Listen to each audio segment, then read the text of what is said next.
சமூக உணர்வு. இந்திய முஸ்லிம்களாகிய நாம் இந்தியர்கள் என்ற சமூக உணர்வு நமக்கு வர வேண்டும். அந்த உணர்வில் நாம் அந்த அடையாளத்தை நாம் தக்க வைக்க வேண்டும். எப்போது நாம் இந்தியர்கள், இந்திய சமூகத்தினுடைய ஒரு அங்கம் நாம், அது ஈமானுக்கோ அகீதாவுக்கோ முரணல்ல. இந்திய சமூக மக்களை நாம் என் சமுதாயத்தவர்கள் என்று கருதாதவரை இந்த தாவா பணி அவங்களுடைய மனசுல வராது.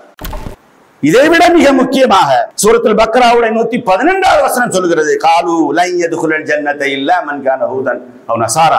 யூதர்கள் சொன்னார்கள், யூதர்கள் தான் சொர்க்கத்தில் நுழைவார்கள், வேற யாரும் போக மாட்டாங்க. கிறிஸ்தவர்கள் சொன்னார்கள், கிறிஸ்தவர்கள் தான் சொர்க்கத்தில் நுழைவார்கள்.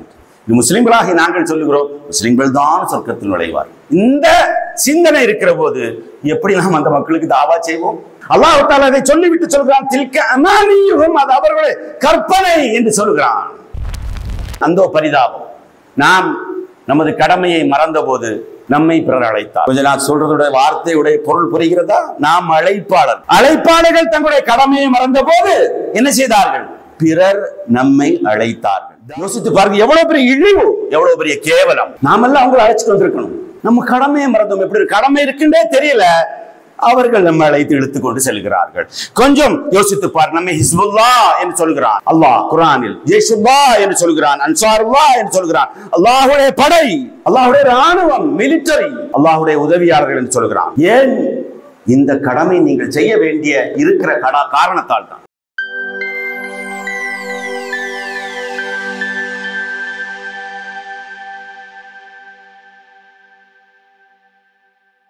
السلام عليكم ورحمة الله تعالى وبركاته. الحمد لله رب العالمين والصلاة والسلام على سيد المرسلين وعلى آله وصحبه أجمعين إلى يوم الدين. رب اشرح لي صدري ويسر لي أمري واحلل عقدة من لساني يفقهوا قولي. எல்லா புகழும் இறைவன் அல்லாஹ்வுக்கே உரித்தாகட்டுமாக. அவனது அன்பும் அருளும் சாந்தியும் சமாதானமும் நமது நாயகம் ஸல்லல்லாஹு அலைஹி வஸல்லம் அவர்கள் மீதும், சஹாபாக்கள், தாபீன்கள், தபா தாபீன்கள் மற்றும் இங்கு புனிதமிகு அவையில் அமர்ந்திருக்கிற நம்ம துணை பேர் மீதும் என்றென்றும் நின்றதில் அவற்றுமாக. எல்லாம் வல்ல இறைவன் நம்முடைய இந்த ஒன்றுகுடலை அவனால் ஒப்புக்கொள்ளப்பட்ட ஒன்றுகுடலாக ஆக்கி அருள் புரிவானாக. இங்கிருந்து நாம் பிரிந்து சென்றதற்கு பின்னால் அவனால் கருணை புரியப்பட்ட மக்களாக நம்மை நமது இல்லங்களை நோக்கி அனுப்பி வைப்பானாக என்ற முதல் பிரார்த்தனையோடு, அழைப்பு பணிக்காக முஸ்லிம் சமுதாயத்தை தயார் செய்வது எவ்வாறு, எப்படி என்ற கருப்பொருளில் பேசுமாறு நான் பணிக்கப்பட்டிருக்கிறேன். அழைப்பு பணி ஒரு கட்டாய கடமை, முஸ்லிமுடைய அடிப்படை கடமை என்று நம் அனைவரும் அறிந்த ஒன்றுதான். எனவே இங்கே கேட்கிற இந்த விஷயத்தை நாம் நமக்காகவும், அதேவேளை நாம் சந்திக்கிற முஸ்லிம் சமுதாய அங்கத்தவர்களிடத்து எடுத்துச் சொல்ல வேண்டும் என்ற அந்த உணர்வோடு இந்த உரையை கேட்குமாறு நான் வேண்டிக் கொள்கிறேன். இந்த உரையை நமக்காகவும் கேட்க வேண்டும், நாம சந்திக்கிற முஸ்லிம் சகோதர சகோதரிகளுக்கு எடுத்து சொல்ல வேண்டும். ஏன்னா அவங்கள தானே தயார்படுத்தணும். நாம தயாரா தான் இருக்கிறோம், செய்யறோமோ செய்யலையோ அது வேற விஷயம். அருமை சகோதர சகோதரிகள், ஆரம்பத்தில் ஒரு விஷயத்தை நான் இங்கே எடுத்து சொல்ல ஆசைப்படுகிறேன். இந்திய அரசியல் அமைப்பு சட்டம், தி ஃப்ரீடம் ஆஃப் ரிலீஜியன் என்று சொல்லப்படக்கூடிய சட்டத்துடைய 25வது பிரிவில் சொல்லப்படுகிற right to the freedom of the profess, practice and the propagate. ஒரு நம்பிக்கையை அல்லது ஒரு கோட்பாட்டை, ஒரு கொள்கையை, ஒரு சித்தாந்தத்தை ஏற்பதற்கும் அதன்படி நடப்பதற்கும் அதை பிரச்சாரம் செய்வதற்கும் இந்திய அரசியல் அமைப்பு சட்டம் நமக்கு சுதந்திரம் வழங்கியது. இந்த அடிப்படையில் தான் நாம் இந்தியாவில் இந்த நாம் ஏற்றுக்கொண்டிருக்கிற இந்த கொள்கையை நாம் அடுத்தவர்களுக்கு எடுத்துச் சொல்ல வேண்டும் என்று நாம் சொல்லுகிறோம். ஆனால் பல்வேறு மாநிலங்களில் மதமாற்ற தடை சட்டம் இயற்றப்பட்டு நடைமுறையில் இருக்கிறது. அது உங்களுக்கு தெரியும், இருக்கா இல்லையா? இந்தியாவில் எந்தெந்த நாடுகள் இருக்கு, எந்தெந்த மாநிலங்கள் இருக்கு, நடைமுறையில் உள்ளது. அப்ப அந்தந்த அல்லாஹ்வுடைய உத்தரவு இந்த தாவா பணி செய்யுங்கள் என்று அங்கிருக்கின்ற முஸ்லிம்களுக்கு சொல்லப்பட்டாலும் அந்த மாநிலம் அனுமதி கொடுக்காது. அந்த மாநிலம் அனுமதி கொடுக்காவிட்டால் அதை செய்ய முடியாது. ஆனால் அல்லாஹ்வுக்கே நாம் நன்றி செலுத்த வேண்டும், ஏனைய ஒரு சில மாநிலங்கள் எஞ்சியுள்ளன, செய்யவில்லை. அதில் ஒன்று தமிழ்நாடு. 2002 அம்மையார் ஜெயலலிதா அவர்கள் மதமாற்ற தடை சட்டத்தை கொண்டு வந்து சமூக அழுத்தத்தின் காரணத்தால் அதை என்ன செஞ்சாங்க, வாபஸ் வாங்கினாங்க. சோ நாம் இங்கே புரிந்து கொள்ள வேண்டியது, இந்த முஸ்லிம் சமுதாயத்துக்கு எடுத்து சொல்ல வேண்டியது என்னவென்று சொன்னால், தாவா செய்வதற்கான ஆணை ஒரு பக்கம் அல்லாஹ்விடம் இருந்து வந்திருந்தால், அரசாங்கத்துடைய அனுமதி இல்லை என்றால் அதை செய்ய முடியாது. எனவே எந்த நேரத்தில் வேண்டும் என்றாலும் இந்த மகமாற்ற தடை சட்டம் வரலாம், வராமல் அல்லாஹ் பாதுகாக்க வேண்டும். எனவே அவ்வாறு வந்துவிட்டால் செய்ய முடியாது. வருவதற்கு முன் அந்த சந்தர்ப்பத்தை நாம் பயன்படுத்திக் கொள்ள வேண்டும் என்று நாமும் உணர்ந்து இந்த இஸ்லாமிய சமூகத்திலும் எடுத்து சொல்ல வேண்டும். அருமை சகோதர சகோதரிகளை, முஸ்லிம் சமுதாயத்தை தயார் செய்வது எவ்வாறு என்று சொல்வதற்கு முன்னால் இந்த முஸ்லிம் சமுதாயம் அழைப்பு பணியில் ஏன் பின்தங்கி இருக்கிறது, பின்னடைவு ஏன், அதற்கு தடையாக என்ன இருக்கிறது என்பதை நான் இங்கே சொல்லிக்கொள்ள ஆசைப்படுகிறேன். ஒன்றாவதாக, முஸ்லிம் சமூகம் தன்னை எப்போதுமே ஒரு கவர்ட் சொசைட்டி, ஒரு மூடுண்ட சமூகமாகவே கருதுகிறது. நான் சொல்றது ரைட் இல்ல சரியில்லைன்னு சொன்னா நீங்க சொல்லணும். ஒரு ஃப்ரீ ஸ்டைல்ல ஒரு கிவ் அண்ட் டேக் பாலிசி மாதிரி பேசுங்க. நான் என்ன சொல்கிறேன், நான் புரிந்தவரை, நான் அறிந்தவரை முஸ்லிம் சமூகம் தன்னை ஒரு கவர்ட் சொசைட்டி, ஒரு மூடுண்ட சமூகமாகவே காட்டிக்கொள்ள விரும்புகிறது. மற்றவர்களை விட்டு தம்மை தாமே மாறுபட்டவர்களாக காட்டிக்கொள்ள நினைக்கிற ஒரு சிந்தனை போக்கு முஸ்லிம் சமூகத்தில் இருக்கிறது. உள்ளதா இல்லையா? இருக்குது நிச்சயமாக. முஸ்லிம் சமுதாயத்துடைய அனைத்து முஸ்லிம்களுக்கே, முஸ்லிம் சமுதாயத்துடைய இயக்கங்கள் முஸ்லிம் சமுதாயத்துடைய பிரச்சனைகளுக்கு மட்டும்தான் குரல் கொடுக்கும், பேசும். இருக்குதா இல்லையா? நம்முடைய சதக்காக்கள் நமக்காக மட்டுமே, நம்முடைய குர்பானி உலஹியா நமக்காக மட்டுமே. இந்த உலஹியா, இந்த ஈது பெருநாள்ல கூட ஜும்மா குத்பால பேசுறாங்க, கொடுக்க கூடாது உலஹியா வெற்றி ஹராம் முஸ்லிம் அல்லாதவர்களுக்கு என்று பேச எனக்கு எப்படியோ இருந்துச்சு. என்ன செய்ய முடியும்? நம்முடைய பைத்துல் மால்கள் நமக்காக, நமது குர்ஆன் நமக்காக, நாம் நடத்துகிற புரோகிராம்கள், நிகழ்ச்சிகள் நமக்காக. நாம் ஒரு மூடுண்ட சமூகமாக இருக்கிறோம், கவர்ட் சொசைட்டி. முஸ்லிம் சமுதாயத்தை இந்த சிந்தனையிலிருந்து வெளிக்கொண்டு வராதவரை தாவா செய்ய வேண்டும் என்ற அந்த கடப்பாடுக்கும் கட்டாயத்துக்கும் முஸ்லிம் சமுதாயத்தை தயார்படுத்துவது என்பது மிகச் சிரமம். அருமை சகோதரர்களே, சமூகத்தை குறித்தும் சமுதாயத்தை குறித்தும் சொன்னார். நானும் அந்த சமுதாயத்தை குறித்தும் சமூகத்தை குறித்தும் சொல்கிறேன். எதற்காக சொல்கிறேன் என்று சொன்னால், சமூகம் என்றால் என்ன? It's very simple. புவியியல், பண்பாடு ஆகியவற்றின் அடிப்படையில் உருவாகுவதுதான் சமூகம். புவியியல், நாம இந்தியாவில் இருக்கோம், இந்திய பண்பாடு, இந்த பண்பாடு இந்த புவியியல் அமைப்பில் உருவாவதுதான் சமூகம். ஆனால் சமுதாயம் என்றால் நம்பிக்கை, கொள்கை, கோட்பாடு ஆகியவற்றின் அடிப்படையில் உருவாகுவதுதான் சமுதாயம். புரிஞ்சுச்சுல்ல? ஓகே. இப்ப முஸ்லிம்களாகிய நாம் நம்முடைய நம்பிக்கை, நம்முடைய கொள்கை அடிப்படையில் சர்வதேச முஸ்லிம் சமுதாயத்துடைய ஒரு அங்கம் நாம் இந்திய முஸ்லிம். சரிதானா? நாம் நம்புகிற நம்முடைய நம்பிக்கை, கொள்கை அடிப்படையில் சர்வதேச இந்த இன்டர்நேஷனல் முஸ்லிம் சொசைட்டியுடைய ஒரு அங்கம் நாம். அது அந்த அடையாளத்தை நாம் பேணுகிறோம். அல்ஹம்துலில்லாஹ், இந்திய முஸ்லிம்கள், அதிலும் தமிழ்நாட்டில் அந்த உணர்வு, நாம் அகில உலகத்துடைய முஸ்லிம் சமுதாயத்துடைய ஒரு அங்கத்தவர்கள் என்று நாம் கருதுகிறோம். அந்த அடையாளத்தை பேணுகிறோம். அதில் நமக்கு நிறைய உணர்வு இருக்கிறது. ஆனால் அதே வேளை இன்னொன்று இருக்கிறது. என்ன? சமூக உணர்வு. சமூக உணர்வு. இந்திய முஸ்லிம்களாகிய நாம் இந்தியர்கள் என்ற சமூக உணர்வு நமக்கு வர வேண்டும். அந்த உணர்வில் நாம் அந்த அடையாளத்தை நாம் தக்க வைக்க வேண்டும். எப்போது நாம் இந்தியர்கள், இந்திய சமூகத்தினுடைய ஒரு அங்கம் நாம், அது ஈமானுக்கோ அகீதாவுக்கோ முரணல்லது. இந்திய சமூகத்துடைய ஒரு அங்கம், ஏனைய மக்களை போன்றவர்கள் என்ற ஒரு சிந்தனை தாக்கம் எப்போது வருகிறது, அப்பதான் தாவா செய்யணுங்கிற எண்ணமும் வரும். அதைத்தான் நான் ஆரம்பத்தில் சொல்லிக் கொண்டேன். இது அவசியம். இந்த உணர்வு வராதவரை முஸ்லிம் சமூகத்தை தாவா செய்ய வேண்டும் என்று தயார்படுத்துவது மிகச் சிரமம். நீங்க பாருங்க, முஸ்லிம் சமூகத்திடத்தில் சென்று நான் முஸ்லிமை குறித்து, முஸ்லிம் சமூகத்தை குறித்து பேசினால் சிலர் முகம் சுளிக்கிறார்கள். எங்க ஊர் பகுதியில் நான் முகம் அதிகமா இருக்கு. முஸ்லிம் சமூகத்துக்கு, முஸ்லிம் அல்லாதவர்களுக்கு தாவா செய்ய வேண்டும், அவர்களுக்கு சொல்ல வேண்டும் என்று நாடுகளை குறித்து ஏன்பா பேசுறீங்க? குறித்து ஏன் பேசுறீங்க? பேசுவதே தவறு என்றால் எப்படி தாவா செய்வது? அவர்களை காஃபிர் என்று கருதுகிறார்கள், அவர்களை நஜீஸ் என்று கருதுகிறார்கள், அசுத்தம் என்று கருதுகிறார்கள், அவர்கள் நரகவாதிகள் என்று கருதுகிறார்கள், நாங்கள் சொர்க்கவாதிகள் என்று கருதுகிறார்கள். இந்த சிந்தனை இருந்தால் எப்படி தாவா செய்ய முடியும்? இது மிக முக்கியமான ஒரு தடைக்கல்லாக நான் பார்க்கிறேன். இவற்றை முதலில் மாற்றாதவரை முஸ்லிம் சமுதாயத்தை தாவா பணிக்காக தயார் செய்வது என்பது சிரமம். எனவே மக்களுக்கு எடுத்து சொல்ல வேண்டும். பொதுவாகவே முஸ்லிம்களிடத்தில் பிறந்தாலே போதும் நான் சொர்க்கவாதி, அவர்கள் எல்லாம் நரகவாதி, நாங்கள் முஸ்லிம்கள், நாங்கள் தூய்மையானவர்கள், அவர்கள் எல்லாம் அசுத்தமானவர்கள். ஜமாத் இஸ்லாமிக்காரங்கிட்ட வேண்டும் என்றால் இல்லாமல் இருக்கலாம் அந்த சிந்தனை. அல்லாஹு தஆலா இதற்கான பதிலை நம்முடைய கன்னத்தில் ஓங்கி அறைந்ததை போல் பதில் சொல்லுகிறான். சூரத்துல் பக்ராவை நீங்கள் எடுத்து பாருங்கள். 143வது வசனத்தில் வகதாலிக ஜஅல்னாக்கும் என்று அல்லாஹ் தொடங்குகிறான். அவ்வாறே உங்களை நடுநிலைமை சமூகமாக மாற்றி வைத்திருக்கிறோம் என்று சொல்லுகிறான். 143ல 143க்கு முன்னால் 142 சூரத்துல் பக்ராவுடைய 1 முதல் 142வது வசனத்தில் இதற்கான பதிலை சொல்கிறான். நாம் உயர்ந்தவர்கள் என்று நம்மை கருதுவதை போல, நாமே சொர்க்கவாதிகள் என்று கருதுவதை போல ஒரு காலத்தில் யூதர்கள் கருதி கொண்டார்கள். காலத்தில் யஹூது லைஸத்து நஸாரா அலா ஷைஇன், யூதர்கள் சொன்னார்கள் கிறிஸ்தவர்கள் ஒன்றுமே இல்லை, அவர்கள் நத்திங். கிறிஸ்தவர்கள் சொன்னார் யூதர்கள் ஒண்ணுமே இல்லை, அவங்க ஒன்றுமே கிடையாது. நாம சொல்றோமா இல்ல? என்ன சொல்றோம்? ஒன்றுமே இல்லை, அவங்க எல்லாம் நாங்க தான் சொர்க்கத்துக்கு போறோம் என்று. இன்னொரு ஆயத்தில் அல்லாஹ் தஆலா சூரத்துல் பக்ராவுடைய 18 சொல்கிறான். காலத்தில் யஹூது வ நஸாரா நஹ்னு அப்னாஉல்லாஹ் வ அஹிப்பாஹு, யூதர்கள் சொன்னார்கள் நாங்கள் அல்லாஹ்வுடைய பிள்ளைகள், அல்லாஹ் எங்களை தான் நேசிக்கிறான். கிறிஸ்தவர்கள் சொன்னார்கள் நாங்கள் அல்லாஹ்வுடைய பிள்ளைகள், அல்லாஹ் எங்களை நேசிக்கிறார். முஸ்லிம்கள் என்று சொல்லிக் கொண்டிருக்கிறோம், நாங்கள் அல்லாஹ்வால் நேசிக்கப்படுகிறவர்கள். சொல்றோமா இல்லையா?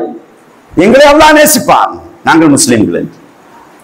எவ்வளவு பொருத்தமாக இருக்கிறது பாருங்கள். இதைவிட மிக முக்கியமாக சூரத்துல் பக்ராவுடைய 112வது வசனம் சொல்கிறது, காலு லன் யதுகுல் ஜன்னத இல்லா மன் கான ஹூதன் அவ் நஸாரா, யூதர்கள் சொன்னார்கள் யூதர்கள் தான் சொர்க்கத்தில் நுழைவார்கள், வேற யாரும் போக மாட்டாங்க. கிறிஸ்தவர்கள் சொன்னார்கள் கிறிஸ்தவர்கள் தான் சொர்க்கத்தில் நுழைவார்கள் என்று. முஸ்லிம்களாகி நாங்கள் சொல்லுகிறோம் முஸ்லிம்கள் தான் சொர்க்கத்தில் நுழைவார்கள். இந்த சிந்தனை இருக்கிற போது எப்படி நாம் அந்த மக்களுக்கு தாவா செய்வோம்? அல்லாஹ் தஆலா அதை சொல்லிவிட்டு சொல்கிறான், தில்க அமானியுஹும், அது அவர்களுடைய கற்பனை என்று சொல்கிறான். their imagination. நாமும் அப்படிதான் கற்பனை செய்து வைத்திருக்கோம். சூரத்துல் பக்ராவுடைய 2வது ஜுஸ் எப்படி தொடங்க யகூலு சுஃபா, மடையர்கள் பேசுகிறார்கள் என்று அல்லாஹ் தஆலா சொல்கிறான். சோ இந்த சிந்தனையை மாற்றாதவரை இந்த சிந்தனை பெரிய ஒரு தடையா இருக்கு. நாம் சமுதாயம், நம்முடைய நம்பிக்கை, நம்முடைய கொள்கை, நம்முடைய கோட்பாடின் அடிப்படையில் சர்வதேச முஸ்லிம் சமுதாயத்துடைய அங்கத்தவர்கள் உண்மை அல்ஹம்துலில்லாஹ். ஆனால் நாம் இந்திய சமூகத்துடைய ஒரு பங்கு. நபிமார்கள் தங்களுடைய சமூக மக்களை எப்படி அழைத்தார்கள்? யா கௌமி யா கௌமி என்று அழைத்தார்கள். அல் குர்ஆனில் 49 வசனம் வருகிறது. நான் எடுத்து பார்த்தேன். 49 வசனம் என்ன பொருள் அதற்கு? நபிமார்கள் தங்கள் சமூகத்தை இப்ராஹிம் அலைஹிஸ்ஸலாம், மூசா அலைஹிஸ்ஸலாம், நூஹ், ஹூத், ஷுஐப், சாலிஹ் போன்ற நபிமார் என் சமூகத்தவரே என்று அழைத்தார்கள், காபிர்களே என்று அழைக்கவில்லை. எப்படி கூப்பிட்டிருக்காங்க பாருங்க. என் சமுதாயத்தவரை, என் சமூக மக்களே என்று அழைத்தங்கள். முஸ்லிம் அல்லாத மக்களை அல்லாஹ் தஆலா நபிமார்களை எப்படி அழைத்து, இந்திய சமூக மக்களை நாம் என் சமுதாயத்தவர்கள் என்று கருதாதவரை இந்த தாவா பணி அவங்களுடைய மனசுல வராது. நபிமார்களை அல்லாஹ் எப்படி நமக்கு அறிமுகப்படுத்துகிறான் பாருங்க. இது கால லஹும் அஹூஹும் ஹூத், இது கால லஹும் அஹூஹும் நூஹ், இது கால லஹும் அஹூஹும் லூத், இது கால லஹும் அஹூஹும் ஷுஐப். அவர்களுடைய சகோதரர் நூஹ் அவரிடத்தில் சொன்னபோது, அவர்களுடைய சகோதரர் ஷுஐப் அவரிடத்தில் சொன்னபோது, அவர்களுடைய சகோதரர் லூத் அவரிடத்தில். என்ன அர்த்தம்? அல்லாஹ் தஆலா யாரையும் நபிமார்களையும் சகோதரர் என்று சொல்கிறான். ஈமான் கொள்ளாத சமூக மக்களையும் நபிமார்களையும் என்ன சொல்கிறான்? அண்ணன் தம்பி உறவு முறை என்று சொல்கிறான். அல்லாஹ் தஆலா உறவு முறை சொல்லி சொந்தம் கொண்டாடுகிறான். அவர்களுடைய அண்ணன், அவர்களுடைய தம்பி என்று. நாம இன்னைக்கு மாமன் மச்சான் முறை அண்ணன் தம்பி முறை இருக்கிறோமே, இந்த உணர்வை முஸ்லிம் சமுதாயத்தில் நாம் ஊட்ட வேண்டும். அவர்கள் வேறு யாரும் அல்லப்பா, அண்ணன் தம்பிமார்கள், மாமன் மச்சாமார்கள். இந்த உணர்வு தான் மிகப்பெரிய ஒரு தடையாக இருக்கு. எனவே முஸ்லிம் சமூகத்திடத்தில் நாம் எடுத்து செல்ல வேண்டும். அவர்கள் வேறு யாரும் அல்ல. இந்த கருத்தை நம்ம சும்மா காண்ற போது, பயான்ல, வீக்லி எதுலயோ அல்ல, நீங்க அன்றாடம் காணுகிற போது நம் சமூக மக்களுக்கு எடுத்து சொல்ல வேண்டும்.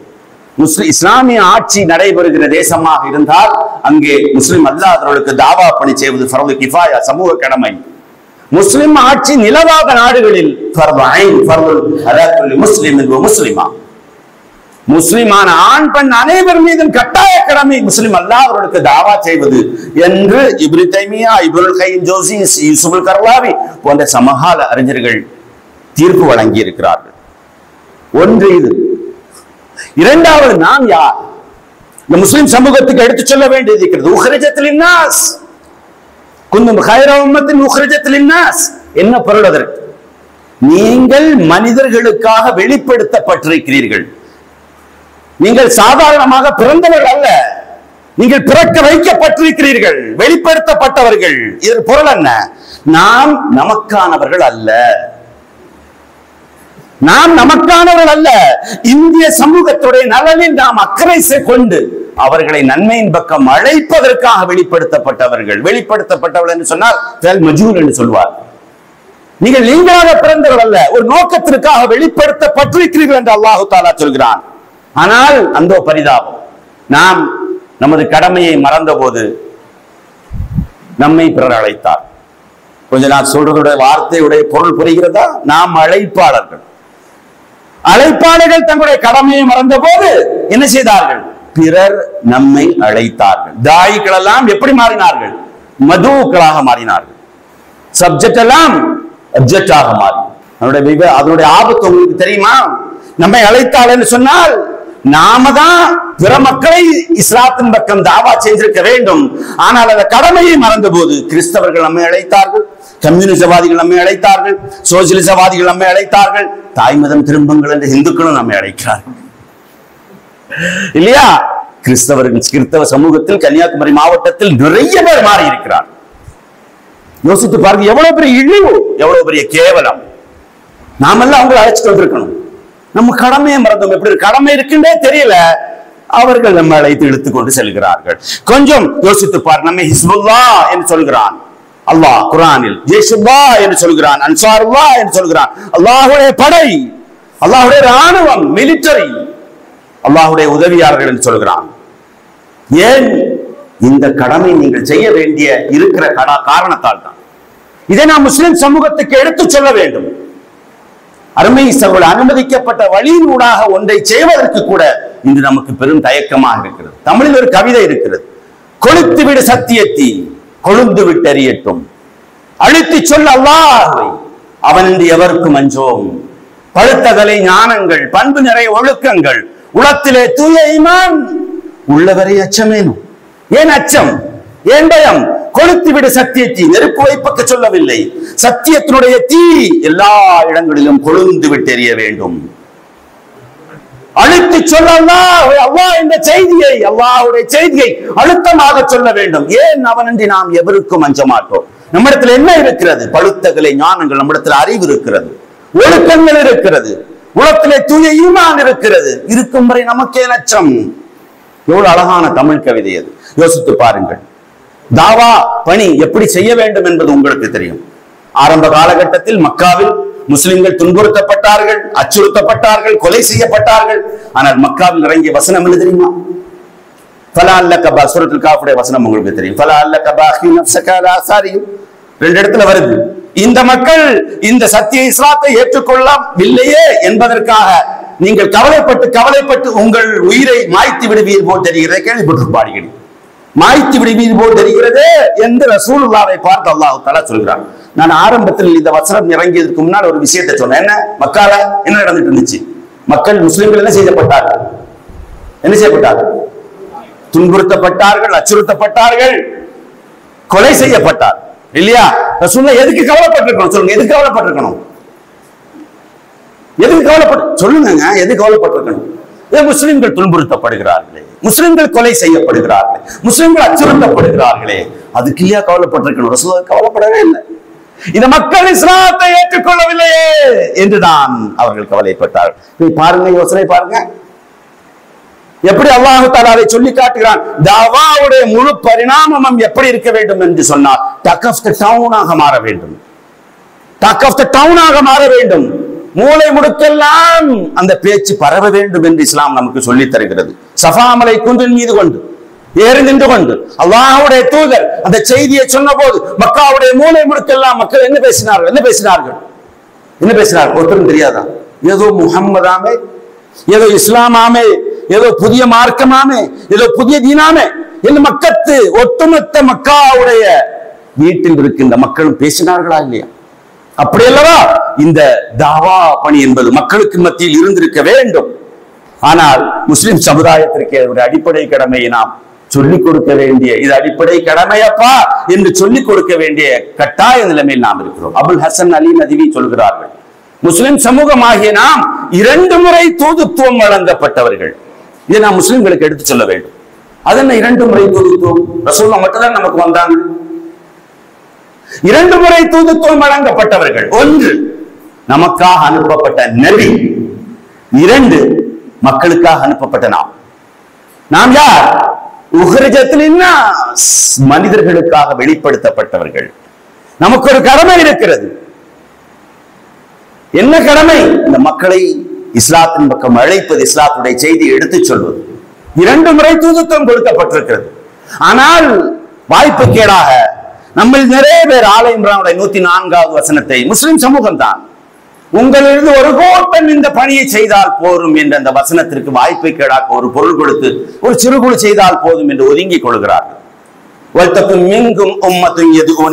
என்று சொல்லப்படக்கூடிய 104வது வசனம், உங்களிலிருந்து ஒரு கூட்டம் அல்லாஹ்வுடைய பாதையில் அழைக்கட்டும். ஒரு கூட்டம்னா அப்ப ஜமாத் இஸ்லாமி செய்யறாங்கல்ல, செஞ்சுட்டு போகட்டும். இது மிங்கும் என்பதுதான் அரபிக் கிராமட்டிக்கல்ல வரக்கூடிய பிரச்சனை. இதை பற்றி பேசுவதற்கு நிறைய இருக்கிறது. ஆனால் இமாம் ராஸி ரஹ்மத்துல்லாஹி அலைஹி அவர்கள் என்ன சொல்கிறார்கள் சொன்னார், இந்த குர்ஆன் யாருக்கு இறங்கியது? முஸ்லிம்களுக்கா ஒட்டுமொத்த மக்களுக்குமா? அவர் கேட்கிறார். யாருக்கு இறங்கியது? ஒட்டுமொத்த மக்களுக்கும். எனவே ஒட்டுமொத்த மக்களை பார்த்து இந்த குர்ஆன் பேசுகிறது. உங்களிலிருந்து ஒரு கூட்டம், ஒட்டுமொத்த மக்களாகிய உங்களிலிருந்து ஒரு கூட்டம் இந்த நன்மையின் பக்கம் அழைக்கின்ற செயலை செய்ய, அந்த ஒரு கூட்டம் யார்? முஸ்லிம்கள் அனைவர். ஒட்டுமொத்த முஸ்லிம்களும் இந்த பணியை செய்ய வேண்டும் என்று அவர் சொல்கிறார். அழகாக நமக்கு சொல்லித் தருகிறார். அடுத்ததாக நான் முதலில் உங்களுக்கு என்ன சொன்னேன்?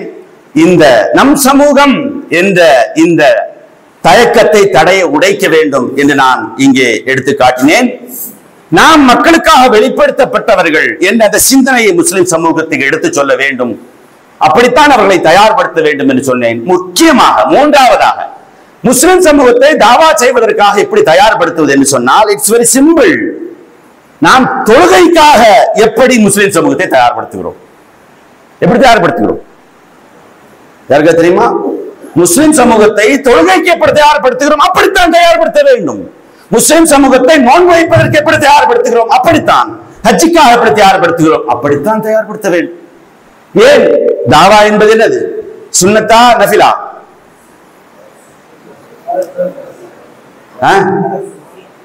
அடிப்படை கடமை தானே, ஃபர்ல்.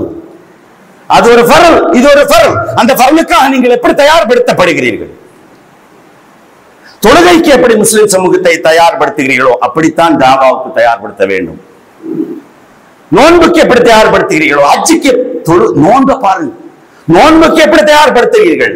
ஒரு செயலை உயிரூட்டுவதற்காக, நோன்பு என்ற ஒரு செயலை வாழ வைப்பதற்காக எவ்வளவு பெரிய முயற்சிகள், எவ்வளவு முயற்சி பண்றோம். நோன்பு வர்றதுக்கு முன்னாடி என்ன பண்றோம்? வெல்கம் ரமலான் புரோகிராம்கள், பள்ளிவாசல்கள் பெயிண்ட் அடிக்கப்படுகிறது, ரிப்பேர் பழுதுபார்க்கப்படுகிறது, ஹாஃபிதுகள் தயார் செய்யப்படுகிறது. ஹாஃபிதுகள் தராவி தொழுவிக்கிறதுக்காக இல்ல ஏற்பாடு, முன்னாடியே புக்கிங், 2 மாசத்துக்கு முன்னாடியே. நீங்க சென்னை போன நகரங்களில் பாத்தீங்கன்னா 30 நாளும் பயான் பண்றதுக்கான உலமாக்களுடைய ஏற்பாடு லிஸ்ட் அப்படியே போட்டுருவாங்க. லிஸ்ட் போட்டிருப்பாங்க. கஞ்சிக்கான ஏற்பாடு, கமிட்டி ஏற்பாடு, மீட்டிங், பிரஷ் போர்டு மீட்டிங், இஃப்தார் ப்ரோக்ராம் என்னெல்லாம் செய்ய வேண்டும். முழு முஸ்லிம் சமூகமும் எங்க ஊர்ல சொல்லுவாங்க ஒரு வகையான ஜதுப். ஜதுப்னா தெரியுமா? இல்ல ஒரு பேர் வந்தா அதுக்குதான் இந்த மாதிரி சொல்லுவாங்க. ஒரு உத்வேகம், ஒரு பயங்கர எந்த ஒரு உத்வேகத்தில் நோம்பு முடிஞ்சிச்சுன்னா பழைய குருடி கதவை துரடி. சரி, அல்ஹம்துலில்லாஹ் அதை பண்றாங்க, நம்ம இல்லைன்னு சொல்லல. இது எப்படி தயார்படுத்துகிறார்? எப்படி தயார்படுத்துகிறார்? நோன்பு முடிஞ்சிருந்த அதிகாலை தொழுகைக்கு அரை சப்பு கூட கிடையாது என்பது வருத்தமான விஷயம். அப்ப ஒரு அமலை வாழ வைக்க எப்படி முழு முஸ்லிம் சமூகமும் தயாராகிறது பாரு. தொழுகைக்கு எப்படி தயாராகிறார்? தொழுகை ஜமாத்துல ரிப்போர்ட் வாங்க. மற்ற மக்கள்கிட்ட போய் கேளுங்க, தொழாத மக்கள்கிட்ட, தொழாதவனை குறித்து என்ன சொல்லுவார்கள்? தொழுகிறவர்கள் காஃபிர் என்று சொல்லுவார்கள். அதுக்கு ஃபத்வாவை கொடுப்பாங்க. பள்ளிகளில் தொழுகையாளருடைய எண்ணிக்கைகள் அதிகரிக்கிறது, அதுக்கென்று தனி ஜமாத் எப்படி தயார்படுத்தப்படுகிறது? ஹஜ்ஜை பாருங்கள், வியாபாரமாக்கி விட்டார்கள். கட்டாய கடமைக்காக மக்களை வந்து போங்க போங்க என்று சொல்கிறார். ஹஜ்ஜி உம்ராவுடைய விளம்பர பதாகைகளை அங்கெங்கே நீங்கள் பார்க்கலாம். எவ்வளவு ஹஜ் வழிபாட்டு நிகழ்வுகள் எவ்வளவு செய்யப்படுகிறது. ஆனால் தாவா ஒரு பொது முஸ்லிம் சமூகத்துக்கு இந்த அடிப்படை கடமையின் பக்கம், கடமை இல்லையா, இதை செய்வதற்கு என்ன விழிப்புணர்வுகள் நடாத்தப்படுகிறது யோசித்து பாருங்கள். எனவே தொழுகைக்கு கொடுக்கிற முக்கியத்துவம் எப்படி கொடுக்கப்படுகிறதோ அப்படி இந்த முஸ்லிம் சமூகத்தை தயார்படுத்த வேண்டும். முஸ்லிம் தாவாவை ஒரு தப்லீக் வாலாவை பாருங்க. எப்படி எப்போதும் அதே சிந்தனை, தொழுகை, நமாஸ் நமாஸ் நமாஸ். எங்க போனாலும் எல்லா நேரத்திலும் அவருக்கு அதே சிந்தனை தான் இருக்கிறது. அவருடைய உருவத்தை நீங்க பாருங்க. நம்ம கேலியோ கிண்டலோ செய்யவில்லை. ஒரு 100 முஸ்லிம்கள் இருக்கிற இடத்தில் ஒரு தப்லீக் வாலா இருந்தால் கண்டுபிடிக்க முடியுமா? முடியாது. நீங்கள் சொல்லுங்க, ஈஸியா முடியுமா இல்லையா? எப்படி கண்டுபிடிக்கிறீங்க? அவருடைய தாடி, அவருடைய தொப்பி, அவருடைய ஜிப்பா, எங்க போனாலும் வெக்கப்பட மாட்டார். எங்க போனாலும் வெக்கப்பட மாட்டார். ட்ரெயின்ல தொழுவார், பிளைட்ல தொழுவார். இந்த ஒருங்கிய ஒரு குறுகலான நேரோ பிளேஸ், அதுல இருந்து தொழுவார். அது அடுத்தவங்களுக்கு டிஸ்டர்ப் பண்ணுமா? அதற்கெல்லாம் யோசித்து பாருங்கள் முஸ்லிம் சமூகத்துடைய நிலைமையை. கட்டாய கடமையின் பக்கம் ஹஜ்ஜத்துல் விதாவில், அரஃபாவில் பெருமானார் ஸல்லல்லாஹு அலைஹி வஸல்லம் என்னிடமிருந்து கேட்கிற இந்த செய்தியை மக்களுக்கு நீங்கள் எடுத்து சொல்லுங்கள் என்று சொன்னபோது நாம படிப்போம் ரிசாலா, அந்த மெசேஜ், அந்த டிவி, அந்த சினிமால நாம பார்த்தா தெரியும்.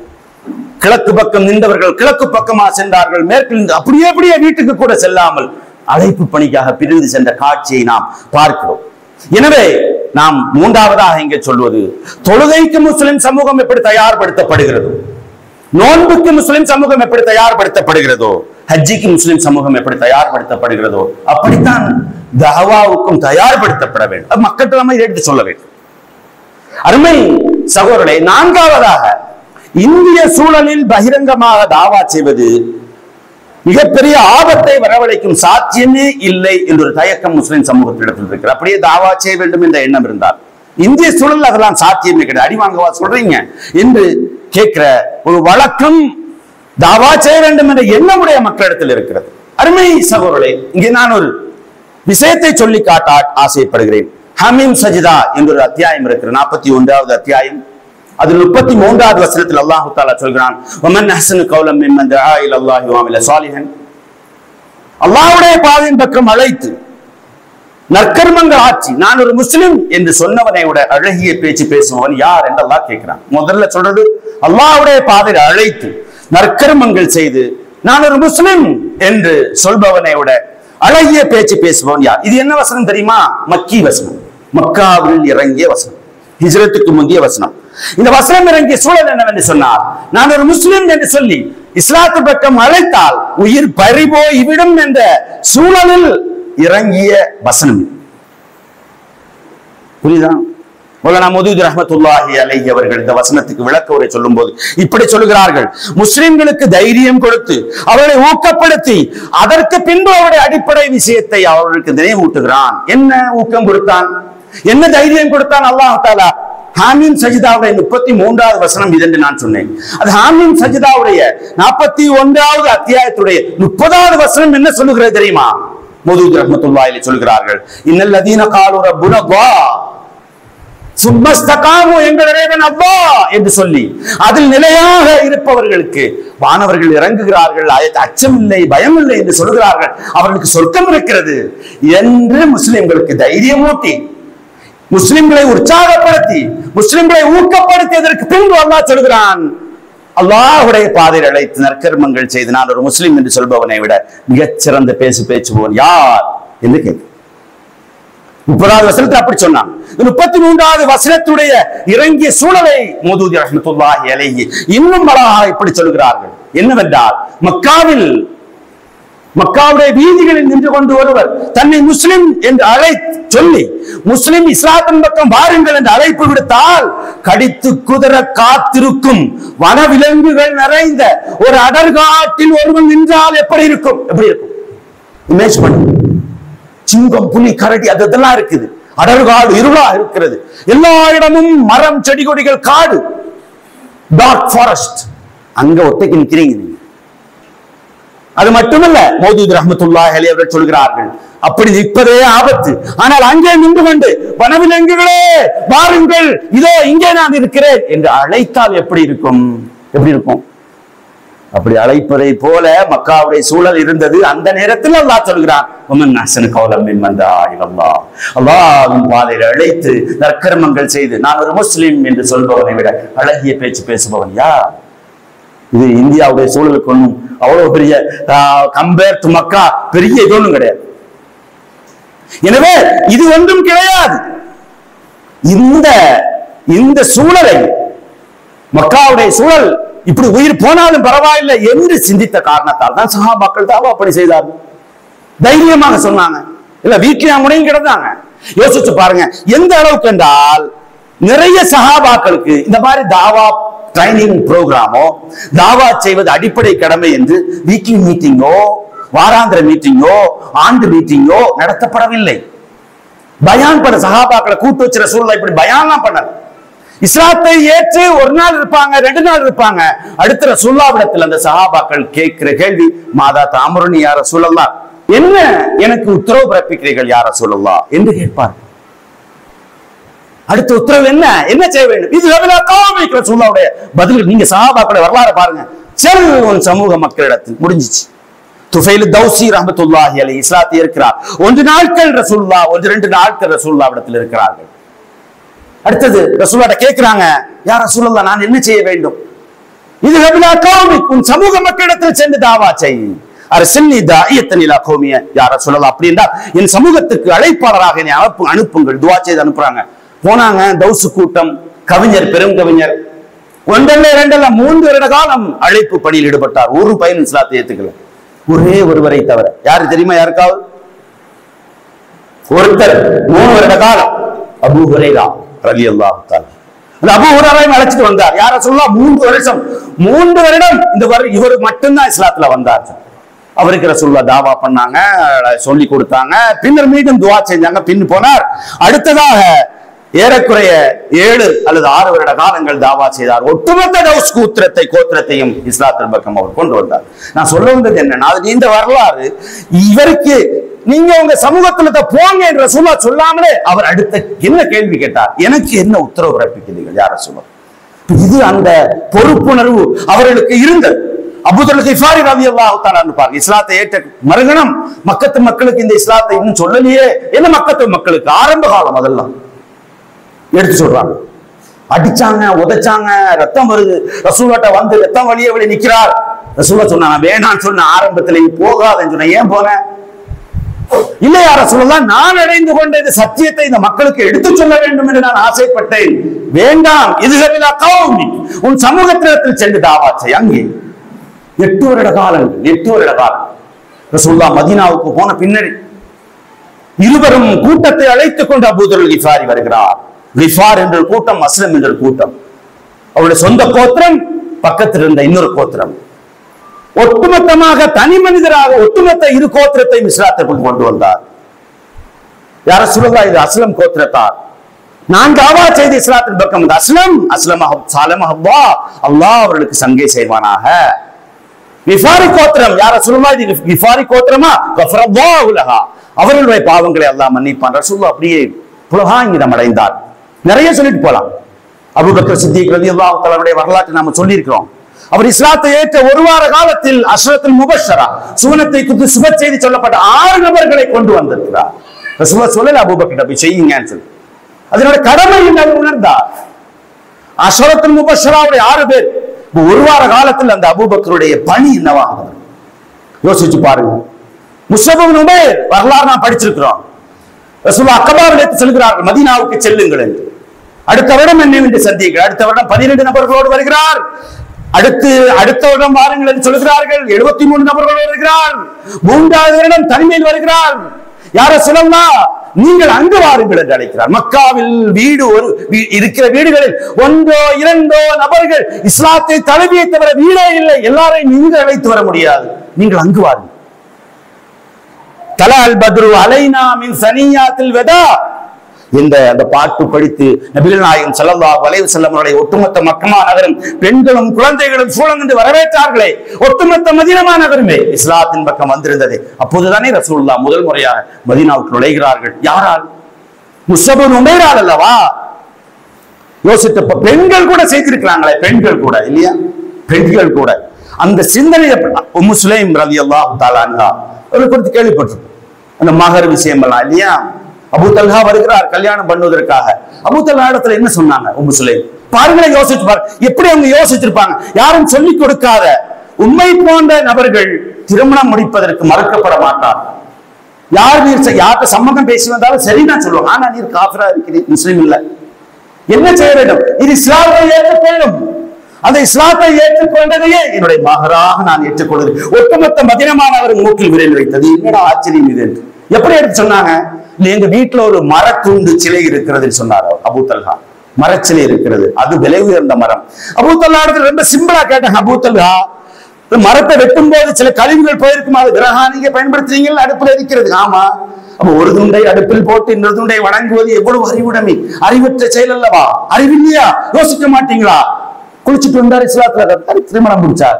யோசித்து பார்க்க, அப்போ தன்னுடைய தன்னை மணக்க இருக்கிற அந்த மணமகனை கூட இஸ்லாத்தின் பக்கம் கொண்டு வரக்கூடிய ஆற்றல், ஆசை, பேரார்வம் அவர்களுக்கு இருந்திருக்கிறது சொன்னார்.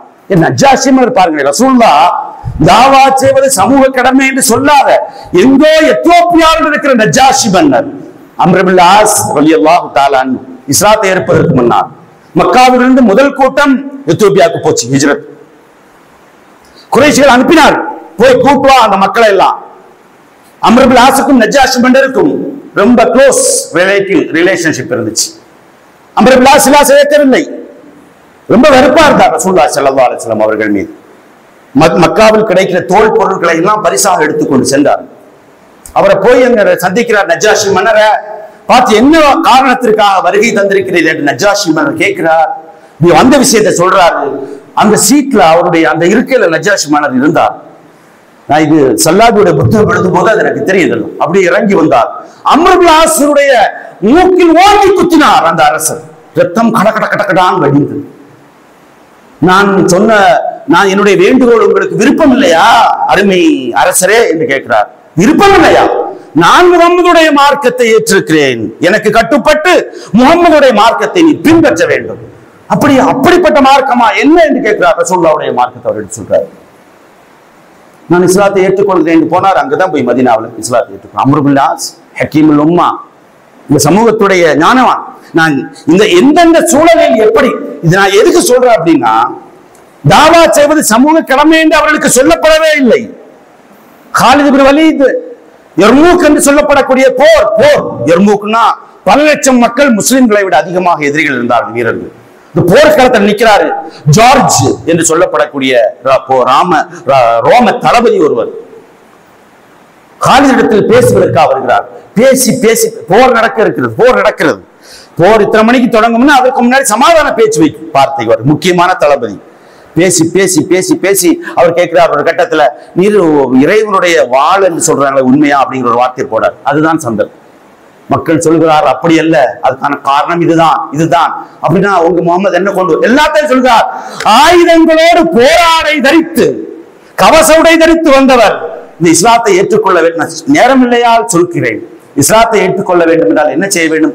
குளிக்க சொல்லுங்கள் என் சகோதரரை என்று ஜார்ஜை குளிக்க அனுப்புகிறார். குளித்து விட்டு வருகிறார், இஸ்லாத்தை ஏற்றுகிறார். ஒரு 8 மணிக்கு, நான் உதாரணமாக 8 மணிக்கு எதிரிகள் தரப்பில் இருந்தவர் 9 மணிக்கு காலிதுடைய படையில் நின்று போர் செய்வதற்காக முஸ்லிம்களுக்கு சார்பாக போர் செய்வதற்கு தயாரா நிற்கிறார். அந்த பொருள் ஒரு ஷஹீதாகிறார். எப்படி தாவா பண்ணியிருக்காங்க பாரு, எப்படி தாவா பண்ணியிருக்கிறாங்க. நபிகள் நாயகம் ஸல்லல்லாஹு அலைஹி வஸல்லம் மௌத்தின் போது, மரணத்தின் போது 1,20,000 கம்பெனிஸ் மதீனாவில் இருந்ததாக ஒரு விவர குறிப்பு இருக்கிறது. உஸ்துல் காபா என்ற புத்தகத்தில் இப்னு அசீர் அவர்கள் இதை பதிவு செய்கிறார். மதீனாவில் அடக்கம் செய்யப்பட்ட சஹாபாக்கள் மொத்தம் 10,000 பேர் தான். ரசூலுல்லாஹ்வுடைய மரணத்தின் போது 1,20,000 இருந்தார்கள். ஆனால் மதீனாவில் அடக்கம் செய்யப்பட்ட சஹாபாக்கள் 10,000, 10,000 only. So where is the balance? 1,10,000 சஹாபாக்கள் எங்க போனாங்க? உலகம் எங்கும் பறந்து திரிந்தார். எதற்காக? வியாபாரமா, கொடுக்கல் வாங்கலா, சொந்த உறவுகளை சந்திப்பதற்கா? இல்லை, இந்த அழைப்பு பணிக்காகத்தான். அருமை சகோதரர்களே, எனவே நான் இங்கே உங்களுக்கு எடுத்து சொன்னது, என் சமூகம் என்ற இந்த உணர்வு முஸ்லிம்களுக்கு வர வேண்டும். இரண்டாவது, நாம் மக்களுக்காக வெளிப்படுத்தப்பட்டவர்கள் என்ற சிந்தனை வர வேண்டும். இதை மக்களுக்கு நாம் எடுத்து சொல்ல வேண்டும். மூன்றாவது, தொழுகைக்கு நாம் எப்படி அழைக்கிறோம், நோன்புக்கு நாம் எப்படி அழைக்கிறோம், கட்டாய கடமைகள். அப்படி நாம் இந்த முஸ்லிம் சமூகத்தை தாவாவுக்கும் அழைக்க வேண்டும். இந்திய சூழலில் தாவா பண்ணுவது, செய்வது மிக ஆபத்தாக முடியும் என்று சொன்னால் நாம் இந்த விளக்கங்களை எடுத்து சொல்ல வேண்டும். ஐந்தாவதாக நான் என்ன சொல்லுகிறேன் என்று சொன்னால், சரி தாவா செய்வதற்கு ஒரு முன்வந்து விட்டார் என்று சொன்னார், உடனடியாக விழுந்தடிச்சு ஒரு குர்ஆனையோ ஒரு தாவா ட்ரைனிங் ப்ரோக்ராமுக்கு அழைச்சிட்டு வந்தா விஷயம் முடிந்தது என்பதல்ல. தாவாவுடைய படிநிலைமையை கவனத்தில் கொள்ளுமாறு அவர்களுக்கு நாம் முஸ்லிம் சமுதாயத்தை உணர்த்த வேண்டும். எடுத்தெடுப்பிலே தாவா செய்யாதப்பா, அது யாரும் ஏத்துக்க மாட்டாங்க இல்லையா? நபிகள் நாயகம் ஸல்லல்லாஹு அலைஹி வஸல்லம் அதற்கான படிநிலைமைகளை, அந்த படிநிலை ஸ்டெப் நமக்கு சொல்லி தந்திருக்கிறார்கள். மக்காவில் பெருமானார் செய்த தாவா பணியும் மதீனாவில் பெருமானார் செய்த தாவா பணியும் முற்றிலும் டிஃபரண்ட். மக்காவில் தனி நபர்களை சந்தித்து தான் தாவா செஞ்சிருக்கிறார் ரசூலுல்லாஹ். ஒன் மேன் தனித்தனி. மதீனால தனித்தனி நபர்கள் கிடையாது. தனித்தனி நபருக்கும் சொசைட்டி, ஒட்டுமொத்த சமூகத்தில். இன்று நாம் இந்திய சூழலில் எப்படி அதிகமாக தாவா செய்ய வேண்டும்? தனிநபர்களுக்கு அதிகமாக. அதை முஸ்லிம் சமூகத்தில் நாம் எடுத்து சொல்ல வேண்டும். ஒவ்வொரு தனிநபராக நாம் பழக வேண்டும். எப்படி நாம் செய்ய வேண்டும்? மதீனாவில் நுழைந்த போது பெருமானார் ஸல்லல்லாஹு அலைஹி வஸல்லம் சொல்லிய முதல் நபி மொழி என்ன? முதல் உபதேசம் என்ன? ரசூலுல்லாஹ் சொன்னாங்க, அழகான ஒரு உபதேசம். அய்யுஹன் நாஸ், அந்த ஹதீஸுடைய இறுதி எல்லாம் மீமில் முடியும். அய்யுஹன் நாஸ் அஃப்ஸுஸ் ஸலாம் அத்இமுத் தஆம் வஸலுல் அர்ஹாம் வஸல்லு பில்லைலி வன்னாஸ் நியாம் வதுகுலுல் ஜன்னத பிஸலாம். எல்லாம் இம்மில் முடியும். என்ன சொல்லி தருகிறார்கள்? மக்களே, சாந்தியை பரப்புங்கள், சலாத்தை பரப்புங்கள், பசித்தவர்களுக்கு உணவளியுங்கள், உறவுகளை பேணுங்கள், மக்கள் எல்லாம் தூங்கும் போது இரவில் நின்று தொழுங்கள், சாந்தியோடு சொர்க்கத்தில் நுழையுங்கள். என்ன சொல்ல வருகிறார்? முதலில் பெருமானார் ஸல்லல்லாஹு அலைஹி வஸல்லம் அஃப்ஸுஸ் ஸலாம், சலாத்தை பரப்புங்கள். அஸ்ஸலாமு அலைக்கும் சொல்றதையா? சாந்தியை பரப்புங்கள், சமாதானத்தை பரப்புங்கள். மக்களுக்கு மத்தியில் சமாதானத்தை பரப்புனா என்ன செய்யணும்? நெருங்கி பழக வேண்டும். நெருங்கி பழக, இங்குதான் நம்ம காஃபிர் நினைச்சிட்டு இருக்கிறோமே, நஜீஸ் நினைச்சிட்டு இருக்கிறோமே. நெருங்கி பழக வேண்டும், அவருடைய நலம் நாட வேண்டும், அமைதியை பரப்ப வேண்டும், பசித்தவர்களுக்கு உணவளியுங்கள், அதன் மூலம் நீங்கள் நெருங்கி பழகலாம். எனவே தான் உணவளிக்க சொன்னார்கள். மூன்றாவது, சிலுல் அர்ஹாம், உறவுகளை பேணுங்கள். உறவு என்றால் இரத்த பந்த உறவு மட்டுமல்ல, சமூக உறவும் இருக்கிறது, குடும்ப உறவும் இருக்கிறது. சமூக உறவை பேணுங்கள். இந்தியா என்ற சமூகத்துடைய உறவை நீங்கள் பேணுங்கள். அவர்களுடைய உறவுகளை பேணி, அவர்களுடைய பிரச்சனைகளை அறிந்து, அவர்களோடு இணைந்து அந்த பிரச்சனைகளுக்கு தீர்வு காணுகிற போது நெருக்கம் ஏற்படும். இந்த செயலுக்கு உங்களுக்கு இறைவனுடைய உதவி தேவை. மக்கள் நின்று தூங்கும் போது நீங்கள் நின்று வணங்குங்கள், தஹஜ்ஜத்தில் ஈடுபடுங்கள். இதை செய்தால் நீங்கள் உதுகுலுல் ஜன்னத பிஸலாம், சாந்தியாக நீங்கள் சொர்க்கத்துக்கு நுழையலாம். ஒட்டுமொத்த முஸ்லிம் சமூகமும் செய்ய வேண்டிய ஒரு பணியை ஜமாத்தே இஸ்லாமிய இருந்து மட்டும் எடுத்து செய்கிற காரணத்தால் தான் இது பெரிய சுமையாக தெரிகிறது. எனவே நாம் நம்முடைய இந்த சுமைக்கு அவர்களை ஊக்கப்படுத்தி நம்முடைய உறுதுணையாளராக நாம் கொண்டு வருகிற போது ஈஸியாக மாறும். முஸ்லிம் சமூகம், ஒட்டுமொத்த முஸ்லிம் சமூகமும் செய்யாத காரணத்தால் தான் இழிவும் கேவலமும் எஞ்சில் இருக்கிறது. அருமை சகோதரர்களே, நான் இன்னொரு விஷயத்தை இங்கே சொல்லிக்கொள்ள ஆசைப்படுகிறேன். முஸ்லிம் சமுதாயத்தை தாவாவுக்கு எப்படி தயார் செய்ய வேண்டும் என்று சொன்னால், அல்லாஹ்வுடைய உதவி எப்போது வரும் என்று முஸ்லிம் சமூகத்திடத்தில் நாம் கேட்க வேண்டும். முஸ்லிம் சமூகத்துக்கு அல்லாஹ்வுடைய உதவி எப்போது வரும்? ஒரு தனிப்பட்ட நபர்களுக்கு அல்லாஹ் தஆலா உதவி செய்வான். தனிப்பட்ட நபருடைய இஹ்லாஸ், தக்வா, ஏதோ ஒரு அடிப்படையில் நீங்க கேட்கிற துஆக்கள் கபூல் ஆகலாம், உங்களுடைய தேவைகள் நிறைவேறலாம், உங்களுடைய ஹாஜத்துகள் நிறைவேறலாம், அது வேறு விஷயம். ஒட்டுமொத்த முஸ்லிம் சமூகத்துக்கும் அல்லாஹ்வுடைய உதவி எப்போது வரும்? இந்த கேள்விக்கான பதிலை எப்படி நாம் அந்த மக்களுக்கு சொல்வது? இதை நாம் இப்படி சொல்லலாம். என்னவென்று சொன்னால், உலகில் முஸ்லிம்கள் எதற்காக? உலகில் முஸ்லிம்கள் என்ற பெயரில் ஒரு சமுதாயம் எதற்காக?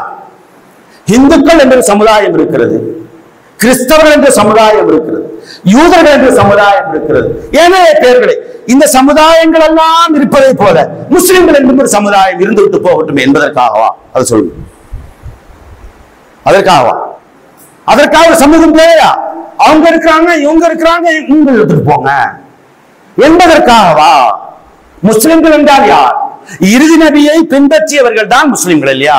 அப்படி என்று சொன்னால் அந்த தூதுத்துவ பரம்பரையில் வந்த தொடர் தான் அந்த தூதுத்துவ பரம்பரை இல்லையா? ரசூலுல்லாஹி ஸல்லல்லாஹு அலைஹி வஸல்லம் அவர்களை ஈமான் கொண்டிருக்கிறோம் என்று சொன்னால் இனி ஒரு நபி இல்லை, இனி ஒரு குர்ஆன் இல்லை, இனி வஹி வராது, இனி ஜிப்ரீல் இறங்க மாட்டார் என்றால் இந்த இந்திய சமூகத்துக்கு இறைத்தூதருடைய செய்தியை எடுத்துச் சொல்வது யார்? அந்த கேப்பை ஃபில் பண்றது யார்? அந்த மாணவியின் மகத்தான பணியை செய்வது யார் என்று இந்த மக்களிடத்தில் எடுத்துச் சொல்ல வேண்டும். உண்மையான முஸ்லிம் சமூகம் என்றால் யார்? ரசூலுல்லாஹ்வை பின்பற்றியவர் என்றால் யார்? குல் ஹாதிஹி சபீலி, சூரா யூசுஃப்ல அல்லாஹ் சொல்கிறான், குல் ஹாதிஹி சபீலி, இதுதான் எனது பாதை, அகப்பார்வையோடு நான் இந்த அல்லாஹ்வினுடைய மார்க்கத்தின் பக்கம் அழைக்கிறேன், இதுதான் எனது பாதை என்று ரசூலுல்லாஹ்வை பார்த்து அல்லாஹ் சொல்கிறார். யாரெல்லாம் ரசூலுல்லாஹ்வுடைய பணியை செய்து தாவா செய்கிறார்களோ அவர்கள் தான் ரசூலுல்லாஹ்வை பின்பற்றியவர்கள். அனவமனித்தபனி ரசூலுல்லாஹ் சொல்றாங்க. அருமை சகோதரர்களே, நாம் இந்த முஸ்லிம் சமூகத்துக்கு எடுத்து சொல்ல வேண்டியது என்னவென்று சொன்னால், காற்று எப்படி எல்லோருக்கும் பொதுவானதோ, நீர் எப்படி எல்லோருக்கும் பொதுவானதோ, சூரியன் சந்திரன் எப்படி எல்லோருக்கும் பொதுவானதோ, இந்த தூதுத்துவம் எல்லோருக்கும் பொதுவானது. இதை நாம் முஸ்லிம் சமூகத்துக்கு எடுத்து சொல்ல வேண்டும். இந்த கடமையை செய்வதற்குத்தான் அல்லாஹு தாலா முஸ்லிம்கள் ஒரு சமூகத்தை இங்கே உருவாக்கி வைத்திருக்கிறார். அல்லாஹ் ஒரு சமூகவாதி அல்ல என்பதை நாம் இங்கே புரிந்து கொள்ள வேண்டும். இந்த பணியை செய்யாமல் இருந்தால் முப்பெரும் ஆபத்துக்கள் இருக்கிறது என்பதையும் நாம் முஸ்லிம் சமூகத்துக்கு எடுத்து சொல்ல வேண்டும். 3 ஆபத்துக்கள் இருக்கிறது. என்னவென்று சொன்னால், சூரத்துல் பக்ராவுடைய 158 அல்லாஹ் சொல்கிறான், இந்த பணியை செய்ய வேண்டும் என்று தெரிந்த பின்பும் நீங்கள் செய்யாமல் இருந்தால் அது மிகப்பெரிய அநீதி. அல்லாஹ் தஆலா சொல்கிறார், இன்னல்லதீன யக்துமூன மா அன்ஸல்னா, நாம் இறக்கி வைத்த சத்தியத்தை யார் மறைக்கிறார்களோ என்று தொடரில் அல்லாஹ் தஆலா சொல்லிக்கொண்டே வந்து என்ன சொல்கிறான் தெரியுமா? உலைக யல்அன்ஹுமுல்லாஹ் வ யல்அன்ஹுமுல் லாயினூன், இறை செய்தியை யார் மறைக்கிறார்களோ அவர்களுக்கு அல்லாஹ்வுடைய சாபமும் வானவர்களுடைய சாபமும் சபிப்பவருடைய சாபமும் இருக்கிறது என்று அல்லாஹ் சொல்கிறார். குர்ஆன் வசனம் யோசிச்சு பாருங்க. மறைத்தல் என்றால் அவன் கேட்டு நம்ம சொல்லாம இருத்தல் ஒன்று, அது ஒரு மறைப்பு. அவனுக்கு தேவைப்படுகிறது என்று தெரிந்திருந்தும் நாம் சொல்லாமல், அதுவும் மறைத்தல். ஒன்று அநீதி. இரண்டாவது, இந்த கடமையை மறந்த சமூகங்களை பலரை அல்லாஹ் அழித்திருக்கிறான், அது உங்களுக்கு தெரியும். மூன்றாவது, நாம் இந்த முஸ்லிம் சமூகத்திடத்தில் என்ன சொல்ல வேண்டும் என்றால், துஆக்கள் கூட கபூலாகாது. துஆக்கள் கபூலாகாது. திருமதியில் பதிவு செய்யப்பட்ட நபிமொழி, எனது உயிர் யார் கைவசம் இருக்கிறதோ அந்த இறைவன் மீது ஆணையிட்டு சொல்கிறேன், நன்மையை நீங்கள் ஏவித்தான் தீர வேண்டும், தீமையை நீங்கள் தடுத்துத்தான் தீர வேண்டும். இல்லை என்றால் அல்லாஹ் தஆலா உங்கள் மீது ஒரு தண்டனை இறக்குவான், அதை யாராலும் நீக்க முடியாது. சும்ம ததுஊனஹு ஃபலா யஸ்தஜீபு லக்கும், பின்னர் நீங்கள் அல்லாஹ்விடத்தில் துஆ செய்வீர்கள், உங்கள் துஆக்கள் கூட கபூலாகாது. யோசித்து பாருங்க, நாம எவ்வளவு துஆ கேட்கிறோம். யா அல்லாஹ், நான் அடிக்கோடிட்டு இந்த ஒரு விஷயத்தை சொல்லிக்கொள்ள ஆசைப்படுறேன். Underline, make it underline. நம்ம பேசுற எழுதுறதாண்டா அடி. கடமை மறந்து வாழும் ஒரு சமூகத்திற்கு அவர்கள் துன்புறுத்தப்படுகிறார்கள் என்பதற்காக மட்டும் அல்லாஹ் உதவ மாட்டான். மீண்டும் சொல்கிறேன், கடமை மறந்து வாழும் ஒரு சமூகத்திற்கு அவர்கள் துன்புறுத்தப்படுகிறார்கள் என்பதற்காக மட்டும் அல்லாஹ் உதவ மாட்டான். ஏன் உதவ மாட்டான் சொல்லுங்க? ஏன் உதவ மாட்டான்? கடமை செய்யணும். நீங்க கடமையை செய்யாம அவன் அடிக்கிறான், இவன் அடிக்கிறான், இப்ப இறைச்சி வச்சதால அடிக்கிறான், ஜுனைதின் பேர் வச்சதால என்ன கொள்றான், யா அல்லாஹ் என்று சொன்னா டியூட்டி நீங்க மறந்துட்டீங்களப்பா. அதற்கு ஒரு உதாரணத்தை சொல்லி இந்த உரையை நான் முடித்துக் கொள்ள ஆசைப்படுகிறேன். பனி இஸ்ரவேலுடைய சமூகத்தை நீங்கள் பாருங்களே. பனி இஸ்ரவேல் குறித்து எல்லாம் குறிப்பிட்டு காட்டினார். காலங்காலமாக அந்த சமூகம் துன்புறுத்தப்பட்டது. பனி இஸ்ரவேல் சமூகம் முஸ்லிம் சமூகம் காலம் காலமாக கிபித்தியர்கள் அவர்களை துன்புறுத்தினார். பல காலம் தலைமையாக எகிப்தில் இருந்தார்கள். ஒரு பயனும் கிப்தியர்களுக்கு என்ன செய்யல? இஸ்லாத்தை எடுத்து சொல்லவே இல்லை. மூசா அலைஹிஸ்ஸலாம் வருவதற்கு முன்னரும் மூசா அலைஹிஸ்ஸலாம் வந்த பின்னர் வேதனைப்படுத்தப்பட்டார்கள் அந்த மக்கள். ஆமா, அவர்களை சொல்லுகிறார்கள்,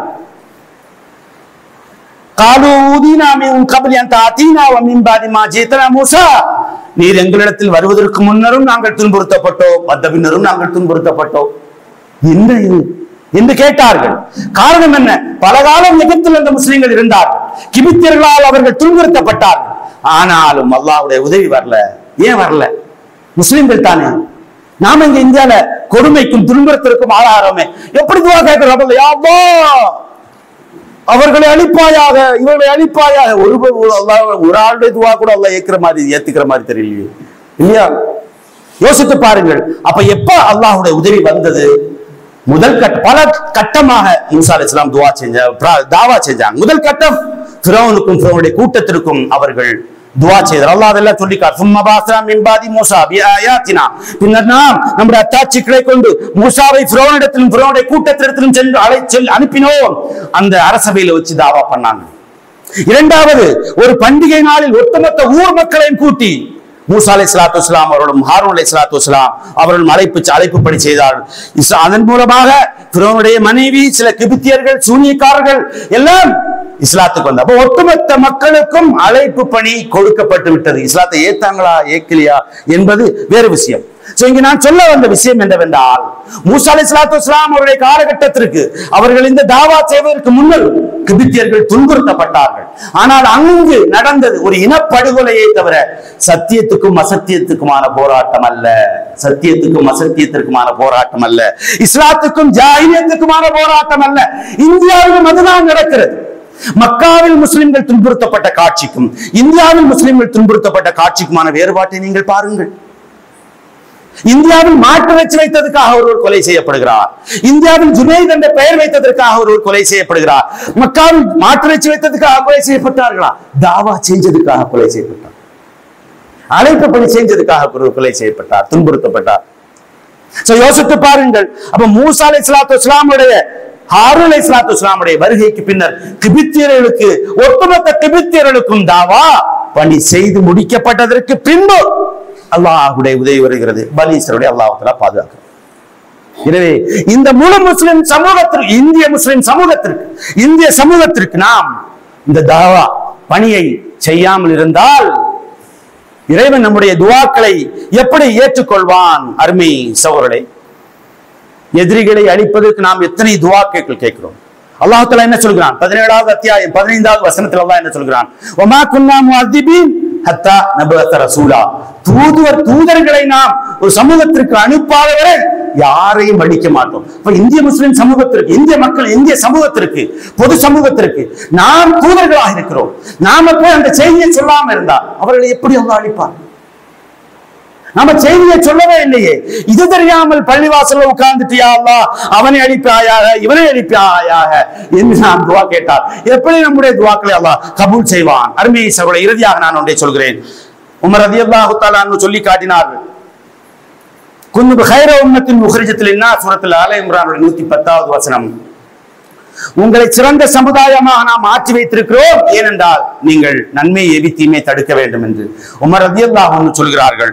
இந்த நிபந்தனை, சிறந்த சமுதாயம் என்ற அந்த சிறப்பு தகுதிக்கு உரியவராக நீங்கள் இருக்க வேண்டும் என்றால் இந்த நிபந்தனையை நீங்கள் நிறைவேற்றியே தர வேண்டும்.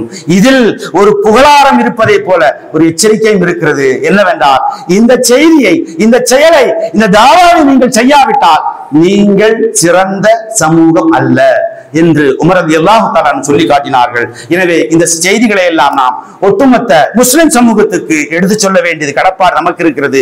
அவர்கள் இந்திய சமூகத்திற்கு தாவா பணி செய்வதற்காக அவர்களை உத்வேகப்படுத்துவதற்கும் உற்சாகப்படுத்துவதற்கும் எல்லாம் வல்ல அல்லாஹ் ஜல்ல ஷானஹு தஆலா அப்படிப்பட்ட மக்களாக நம்மை ஆக்கி அருள் புரிவானாக. வாஹிரு தவானா அல்ஹம்துலில்லாஹி ரப்பில் ஆலமீன். அஸ்ஸலாமு அலைக்கும் வரஹ்மத்துல்லாஹி தஆலா வபரகாத்துஹு.